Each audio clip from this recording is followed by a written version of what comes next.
Welcome to our teach-out on melting ice, rising seas. My name is Perry Sampson. I'm professor of climate science in the Department of Climate and Space Sciences and Engineering. And I'm joined today by Lydia Gilbert, Mckenzie Zhao, who are participants in our expedition to Greenland in the June of 2019.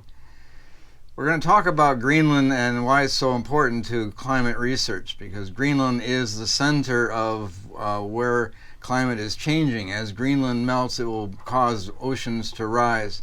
As Greenland changes its dynamics, it's going to cause the weather patterns to change globally. So it was important to study this area of the world.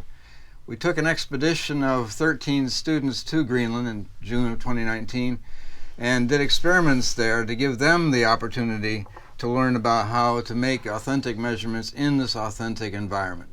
And maybe some explanation. Your backgrounds are what? I study climate meteorology with minors in computer science and Latin. Mm-hmm. And Latin, yeah.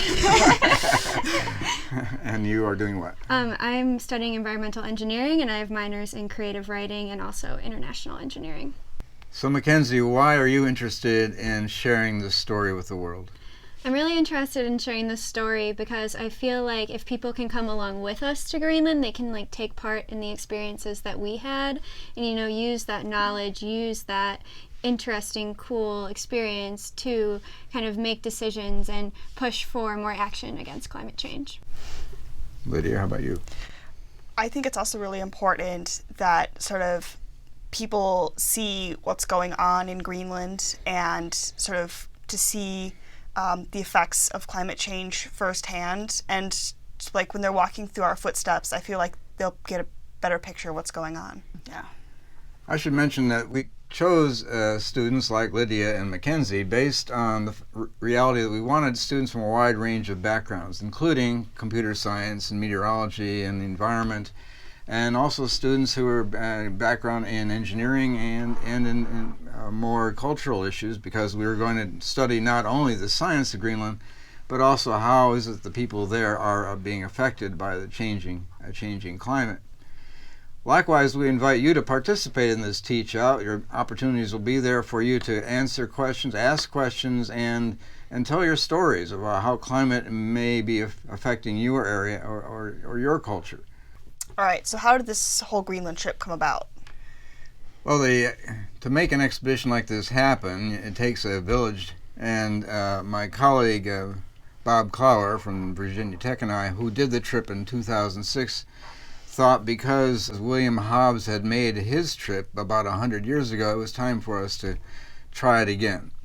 And to make that happen, we had to do a lot of things, including literally visit the Danish embassy to get permission to do this, go to the National Science Foundation and look for funding there to make this happen. Fortunately, we found funding at the National Science Foundation. They have to be part of this because they supply the aircraft, the Air Force National Guard aircraft, to get us to Greenland.